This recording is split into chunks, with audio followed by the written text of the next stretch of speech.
মানুষ মানুষ সুচিকিৎসার জন্য যায় কোথায়? হাসপাতালে। এই হাসপাতালই যদি হয় মানুষের মরণখানা, তাহলে মানুষ কোথায় যাইবে? এই যে বর্তমান যে শেরেবাংলায় যে আন্দোলন চলতে আছে, এই শেরেবাংলার কথাই বলি। শেরেবাংলা কিন্তু প্রথম ছিল কি 500 শস্য, এই থেকে 1000 শস্য পর্যন্ত করছে কি লেগে? মানুষের ভালো চিকিৎসা হলে একে একে ফজলুল হক, হ্যাঁ ফজলুর রহমান উনি করছে শেরেবাংলা। শেরেবাংলা একে বাংলার বাঘ যে ছিল শেরেবাংলা, ফজলুল হক উনি করছে শেরেবাংলা।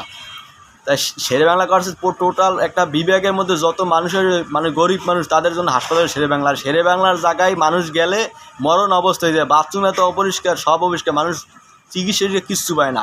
এই আন্দোলন তো আরও মানে আগে হওয়ার কথা ছিল, কিন্তু আন্দোলন হয় না, হয়েছে খুব ভালো হয়েছে বর্তমানে। এখন একটা এরা উন্নয়নের ঠেলা বাড়ি দিয়েছে, আগে করছে কি আগে এরা উন্নয়ন করে নাই। আজকে ভাই এ পর্যন্ত হয়, ভালো থাকবা, আন্দোলন চালাই যাও ভাই, তোমাকে পাশে আছি, সবসময় আছি, থাকি ইনশাআল্লাহ।